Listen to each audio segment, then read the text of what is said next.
Hello, अब हम start करने जा रहे हैं। आज लास्ट लेक्चर में जो हमने पढ़ा था विद्युत बल, उसी के आगे आज हम पढ़ने जा रहे हैं। गुलाम का नियम पढ़ा था ना, इसमें उदाहरण लास्ट में एक करने के लिए छोड़ा था, उसी में आगे बढ़ते हैं। वो उदाहरण क्या था? एक समांतर त्रिभुज था। क्या था? एक समांतर त्रिभुज। समांतर त्रिभुज समझ रहे हो ना, जिसकी तीनों भुजाएं समान हो, सेम लेंथ की हो, मतलब एल एल एल, और उसके तीनों कोने पे Q का चार्ज रखा हुआ था। एक बार ध्यान रखना, ये जो तीनों Q थे ये सेम साइन के थे। कैसे थे? सेम साइन के, मतलब या तो तीनों धनात्मक होंगे या तो तीनों ऋणात्मक होंगे, और इनके केंद्रक पे क्या, केंद्रक बिंदु पे एक चार्ज Q रखा हुआ था। देखो वैसे एग्जाम्पल सर मैंने लिखा था।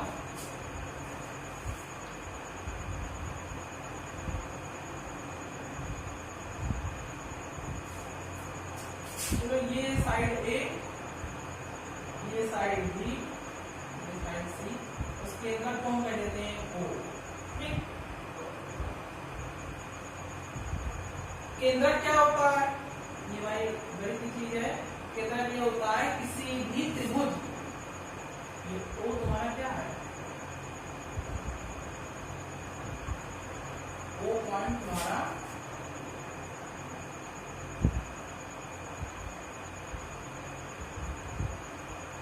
केंद्रक है।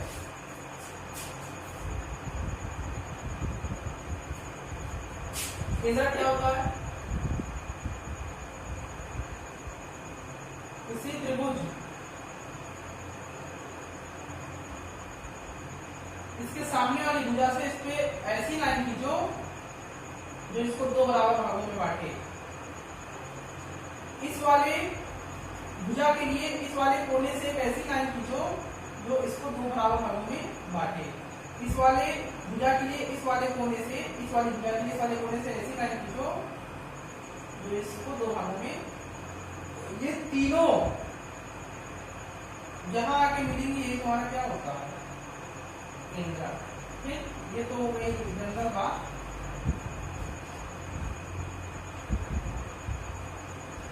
आगे बढ़ते हैं हम। केंद्रक की एक खास बात होती है, मान लो इस उदाहरण में हम एक केंद्रक डालते हैं, करते हैं A, ये B, O से पास कर रही है, तो A O B, तो यहाँ पे जो A O रहेगा, A O, वो ट्वाइस ऑफ OD रहेगा। मतलब मान लो अगर OD 2 सेंटीमीटर है तो AO तुम्हारा कितना हो जाएगा? 4 सेंटीमीटर। कितने का दुगना रहेगा? कितने का दुगना। ये केंद्रक की एक प्रॉपर्टी होती है। ठीक है, आगे बढ़ते हैं। ये तो हमारी चीज हो गई, इसको कर लो। इसके आगे बढ़ते हैं।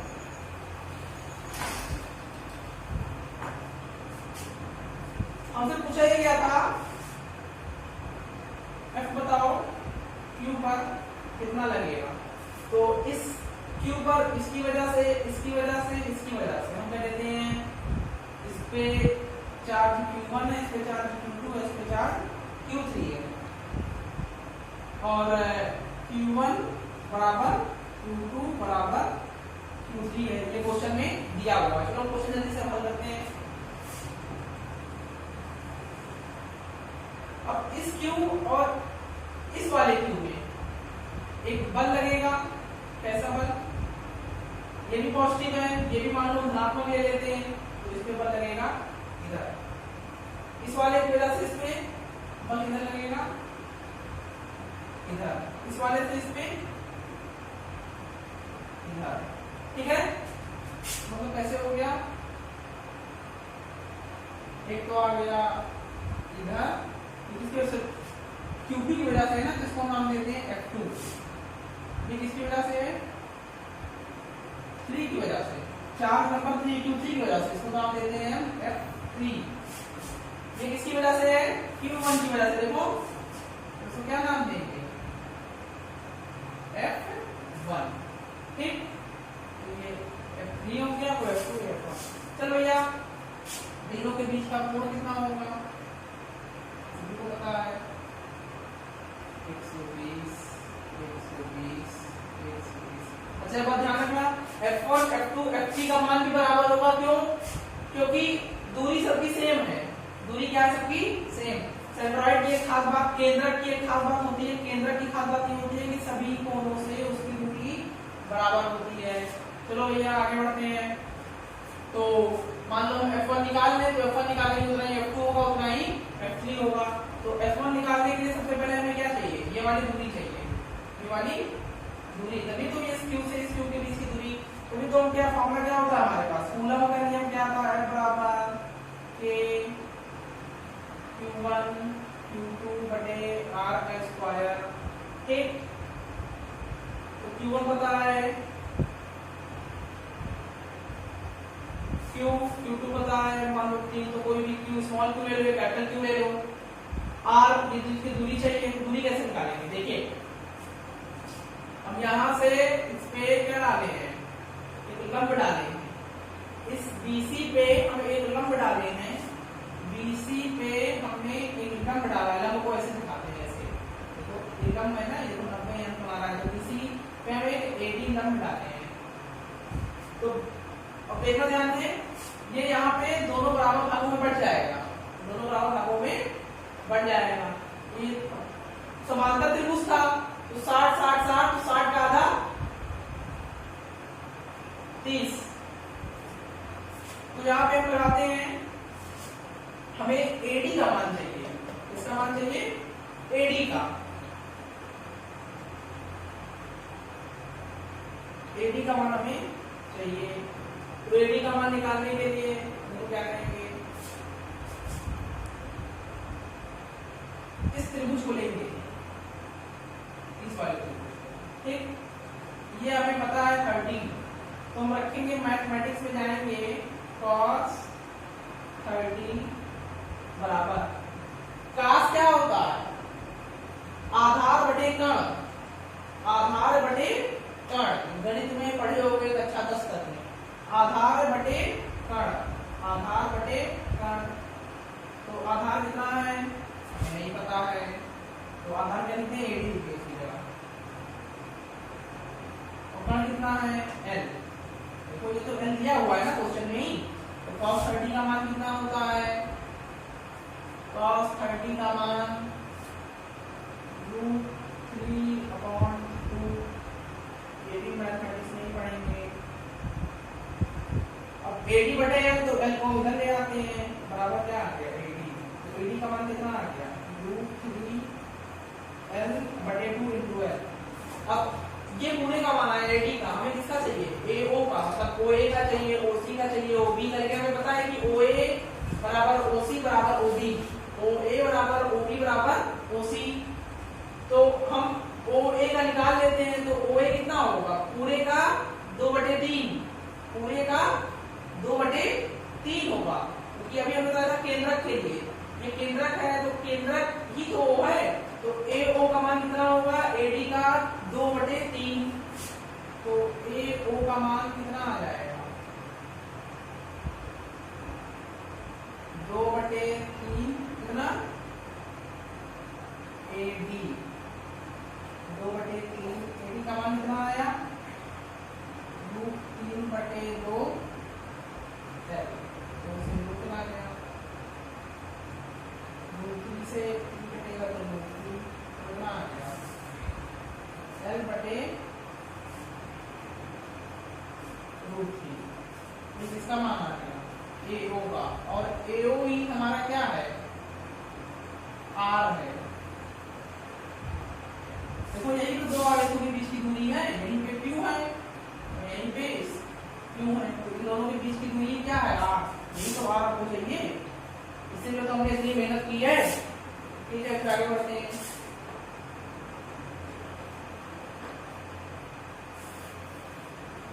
ना हो जाएगा, तो कितना आ गया, L बटे √3, तो f का मान, वैसे हमको यहाँ पे f के मान की जरूरत नहीं थी, लेकिन चलो फिर भी हम एक बार कैलकुलेट करने को सीख लेते हैं। हटा देता हूँ इसको।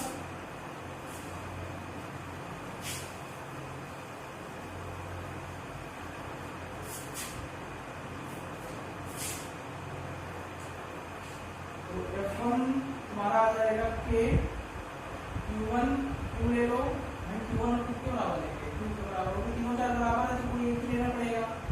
q2 q है, दूसरा चार्ज q है बटे r स्क्वायर, r सॉरी मैंने r का मान निकाल दिया, r कितना आया तुम्हारा l upon root 3, l upon root 3 का स्क्वायर, तो भाई ठीक है।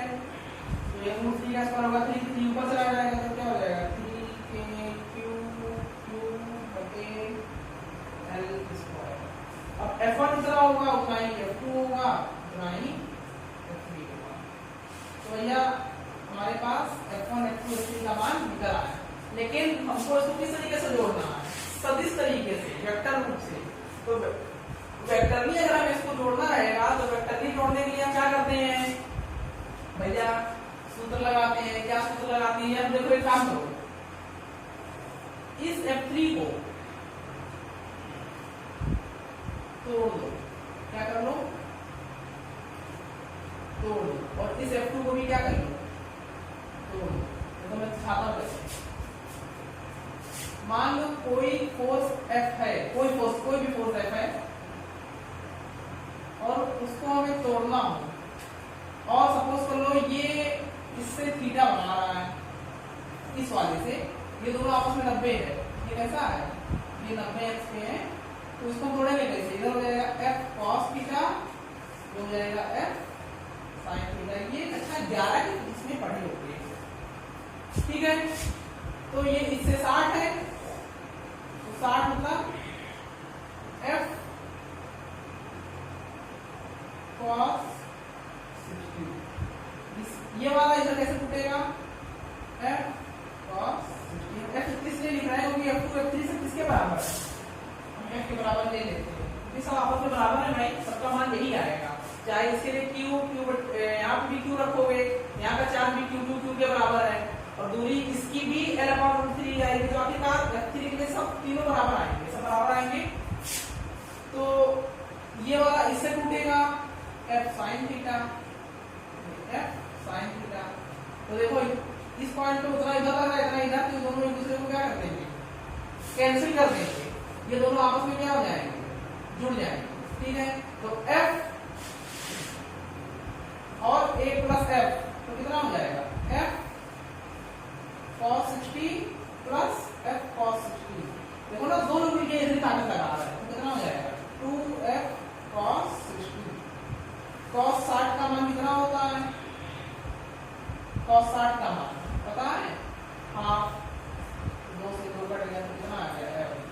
तो अब नया हम बनाते हैं इसको, ठीक है, ये सब हट गया, ये खत्म हो गया, इसको हमने तोड़ दिया 2 चीजों में, इसको हमने इसमें तोड़ा, इसको हमने इसमें तोड़ा, तो इन दोनों का मिलके क्या आ गया, ऊपर एक f आ गया, सिंगल है, 2 f मिलके क्या आ गया, सिंगल है, और नीचे एक ठीक क्या है f1, ये f1 भी किसके बराबर है, f, देखो अब यहाँ पे कौन उपस्थित है, कैपिटल Q, उसी का राउंड हमने देखो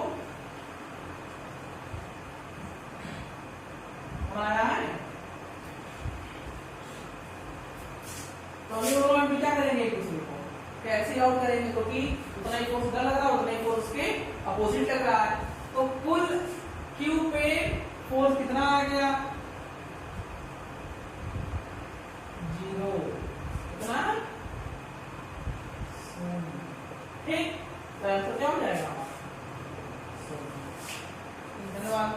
आगे बढ़ते हैं, ये था हमारा उदाहरण।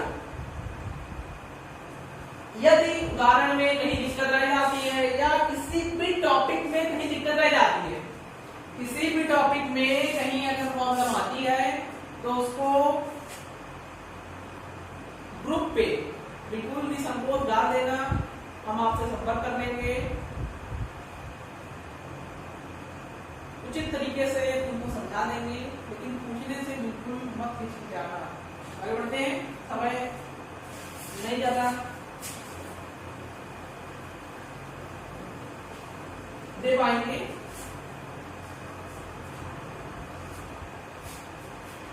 समय खराब नहीं करेंगे, आगे बढ़ते हैं जल्दी से।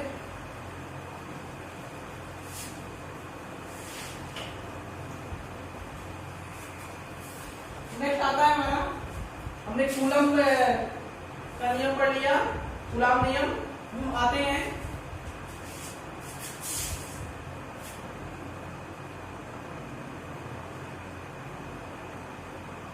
विद्युत क्षेत्र, बहुत इंपॉर्टेंट। अब समझना विद्युत क्षेत्र क्या है। सोचो एक चीज, सोचो बहुत छोटी सी चीज हम सोचना पड़ेगा हमको। मान लो एक चार्ज क्यू रखा हुआ है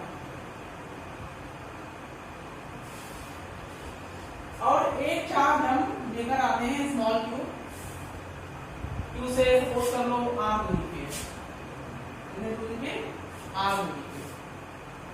कूलम ने क्या बताया कि इसमें क्या लगेगा इन दोनों के बीच, ये एक दूसरे पे क्या लगाएंगे, बल लगाएंगे। अब भाई देखो बल तो आकर्षण का या प्रतिकर्षण का है, तो दोनों ही बल ना। आकर्षण मतलब एक दूसरे को आपास लाएंगे, अगर अपोजिट साइन के होंगे, पॉजिटिव एक नेगेटिव, एक धनात्मक एक ऋणात्मक, तो भाई आकर्षण लगाएंगे।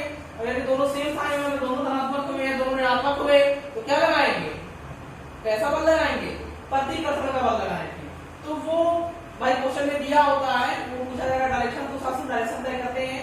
लेकिन सपोज करिए ये भी पॉजिटिव है, ये भी पॉजिटिव है, सपोज कर लेते हैं। तो ये क्यू इस स्मॉल क्यू पे, इस कैपिटल क्यू इस स्मॉल क्यू पे फोर्स लगाएगा, किधर का, इधर का ना, धकेलेगा इसको। अब सोचो मैं चार्ज क्यू को हटा देता हूं, तो क्या अब क्यू का प्रभाव खत्म हो गया आर दूरी पे, मतलब क्यू का कुछ नहीं रह गया। अगर मान लो क्यू कुछ नहीं कर रहा है आर दूरी पे, सिर्फ स्मॉल क्यू की उपस्थिति में ही उस पे बल लगा रहा है, क्या नहीं। कहने का मतलब ये है, अगर एक आवेश को हटा देते हैं, एक आवेश को अगर हटा दें, तो क्या इस Q से कुछ नहीं होगा, होगा क्या होगा, ये R दूरी पे क्षेत्र, ये क्षेत्र उत्पन्न करता है, विद्युत क्षेत्र। यहीं से किसकी उत्पत्ति हुई, विद्युत क्षेत्र की, ऐसे समझाते हैं, यहीं से उत्पत्ति हुई विद्युत क्षेत्र की। विद्युत क्षेत्र की उत्पत्ति कैसे हुई, अगर तुम Q हटा भी दोगे तो इसके द्वारा विद्युत क्षेत्र उत्पन्न हो रहा है, जो सदैव रहेगा, कभी खत्म नहीं होगा। ठीक, तो पहले आना चाहिए विद्युत क्षेत्र, बाद में कूलम नियम, लेकिन पहले कूलम नियम आया, विद्युत क्षेत्र आया। आगे बढ़ते हैं। तो अब बोला क्या भैया, अगर ठीक है तो बताओ कोई भी आवेश हो Q, तो उससे r दूरी पर विद्युत क्षेत्र का मान कितना होगा, वो निकालने के लिए हमारे पास सूत्र आया E, वो था F, यह आ गया E, electric field, electric field विद्युत क्षेत्र, electric field E at R दूरी पे, कितने दूरी पे, R दूरी पे, वही K Q upon R square. हमने F R क्या पढ़ा था, मान लो कुछ चार्ज हम Q1 रखने, सपोज कर लो Q, K कूलम का नियम, K Q upon R square. तो इसमें क्या अंतर है, इन दोनों में क्या अंतर है, इसमें स्मॉल q नहीं है, इसमें स्मॉल q है। तो यहां से एक हम निष्कर्ष निकाल सकते हैं कि f का मान कितना होगा, f बराबर होगा q ओए e। देखो जैसे ही हम e में, e का मान ये है, जैसे ही e में हम स्मॉल q गुणा कर देंगे, वैसे वो क्या बन जाएगा, f बन जाएगा। इसलिए जब e में हम q का गुणा करते हैं स्मॉल q का, तो क्या बन जाता है, f। तो ये क्या आ गया, हमारा संबंध आ गया, इसको क्या कहते हैं, सूत्र। ये दोनों तो भाई याद रखना ही रखना, जो याद नहीं हो या नया याद करना पड़ेगा। एक तो इसको नोट कर लो।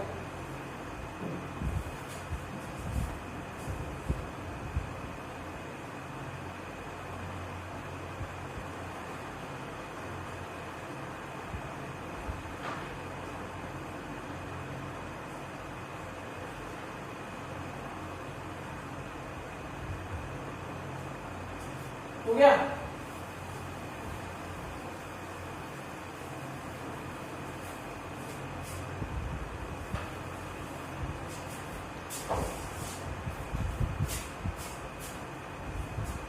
निकालते हैं।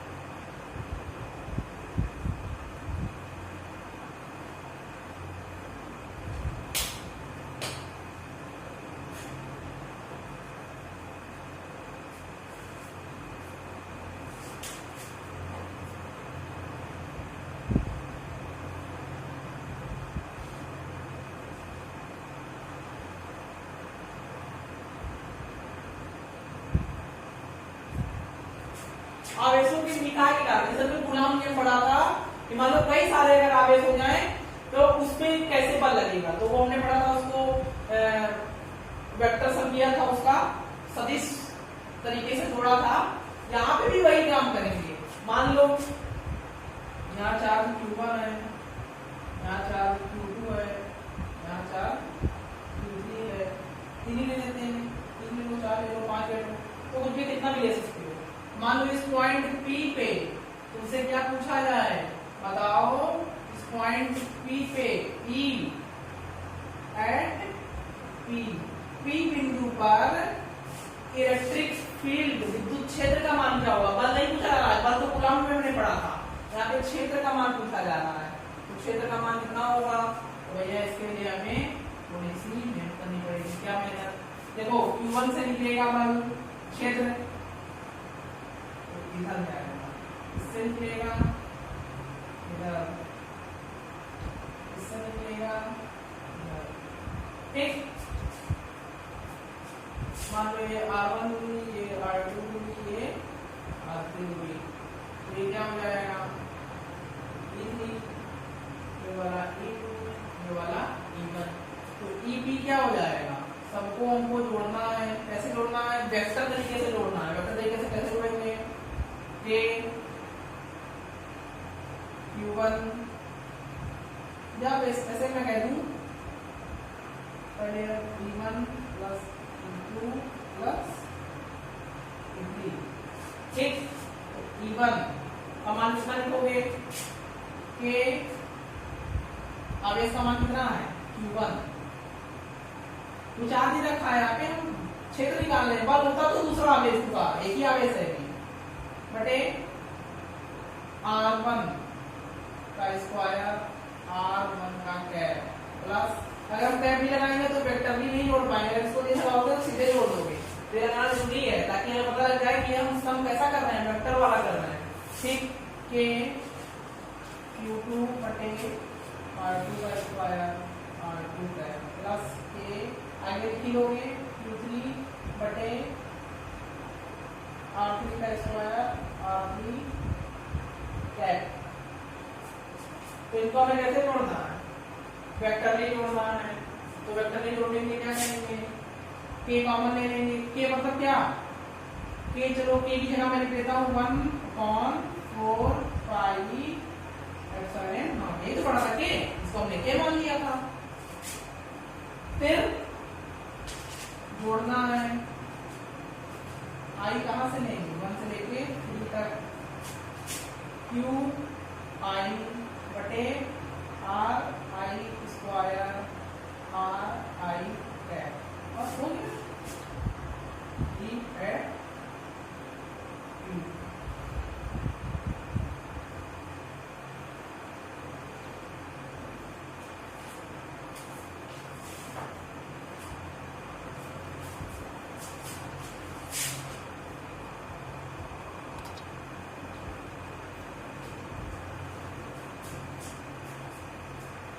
तो आगे बढ़ते हैं।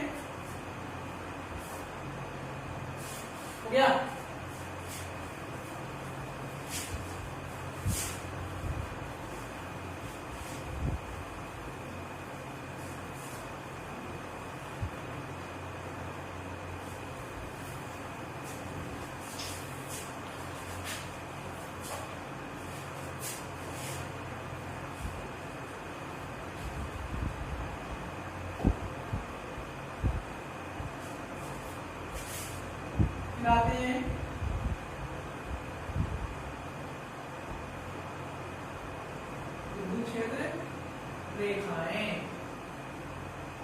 देखो भैया बहुत सिंपल सी बात है, अगर कोई प्लस आवेश है तो प्लस आवेश से रेखाएं क्या करोगे, निकाल देना।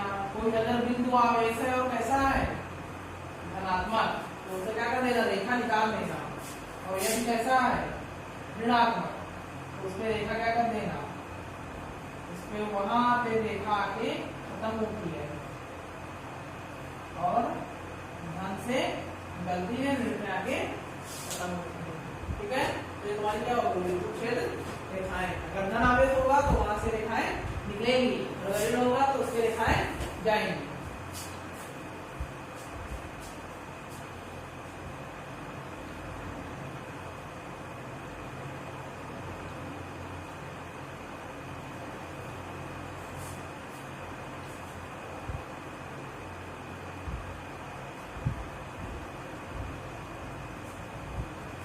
इनकी कुछ प्रॉपर्टीज होती हैं, इनकी क्या होती है, कुछ प्रॉपर्टीज होती है। तो उन प्रॉपर्टीज को हम पॉइंट वाइज नोट कर लेते हैं। पहली प्रॉपर्टी नोट कर लो, ये धन से स्टार्ट होती हैं, शॉर्ट फॉर्म में नोट करना है, बुक में तुमको कंप्लीट मिल जाएंगी। धन से स्टार्ट होती हैं और मन पे जाके खत्म हो जाती है। एक धन क्या, ऋण पे खत्म हो जाती है, ऋण पे खत्म हो जाती है। ठीक,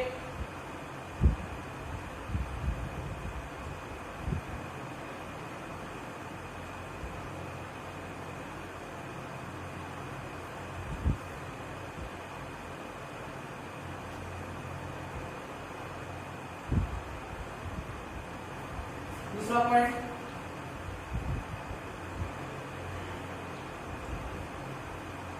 दो रेखाएं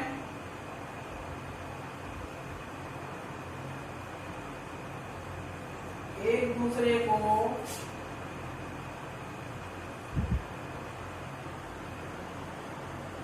कदापि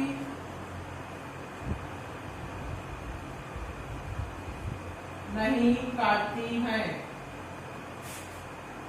दो रेखाएं एक दूसरे को कदापि नहीं काटती हैं, कभी एक दूसरे को काटेंगी नहीं। ये पता चला भैया, ये लिख लें, यहाँ आ रही है। सपोज करो हम एग्जांपल लेते हैं ये वाले के लिए, कोई ऋण आवेश पे कोई रेखा आ रही है तो इसे काट के पहुंच गई, या ऐसे पहुंच गई, या ऐसे पहुंच गई, ऐसा कुछ नहीं होगा। ठीक, कोई पॉइंट है तो उस पे रेखाएं एकदम तीर जैसे दूसरे को नहीं काटेंगे, ऐसे तीर बनाने हैं हमें। ठीक, काट सकते हैं ना, कभी रेखा दूसरे को काटती नहीं है।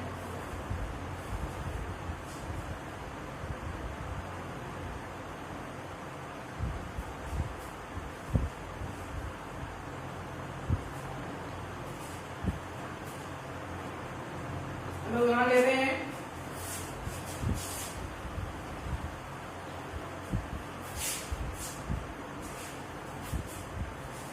बहुत अच्छा एग्जांपल है। दो आवेश रखते हैं,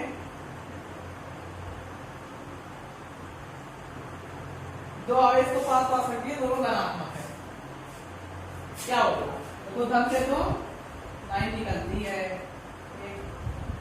लेकिन अब यह लिखा है कि धन में निकलेगी तो कदम कहाँ होगी, तो इसको इधर निकाल नहीं सकते, इसको इधर निकाल नहीं सकते, तो क्या करेंगे, समझ रहे हो ना। ये क्या करेंगी, आपस में दूसरे को प्रतिकर्षित करेंगी, डाइवर्ट हो जाएंगी।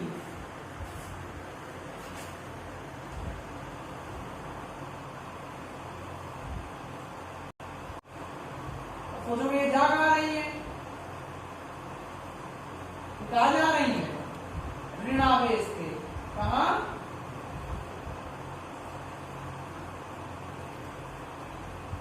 ऋण आवेश पे, दोनों बराबर थे।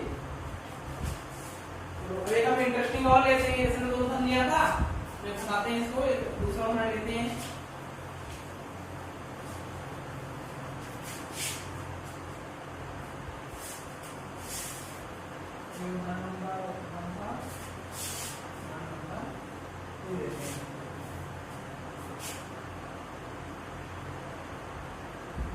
कहते हैं धन और उतना ही उतने का ही में लेते हैं ऋण।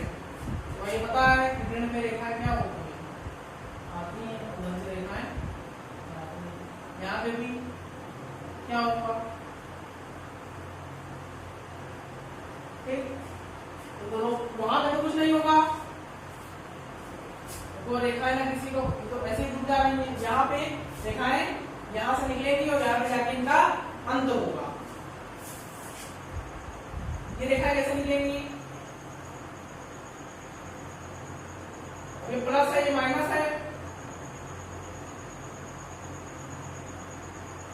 तो प्लस से रेखाएं कहाँ जाती है, माइनस से जाती है। धन आवेश से ऋण आवेश पे रेखाएं जाती हैं।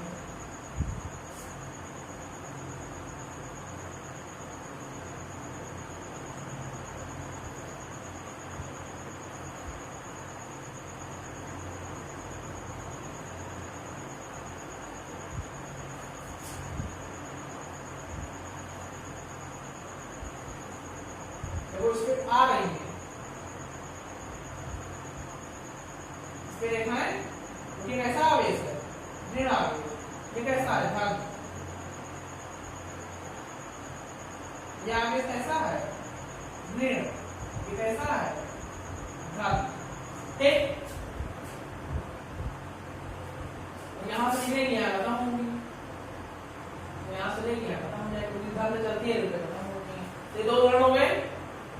अब इतना पढ़ेगा तुमसे, कल हम आगे पढ़ेंगे विद्युत फ्लक्स, कल हम पढ़ेंगे विद्युत फ्लक्स।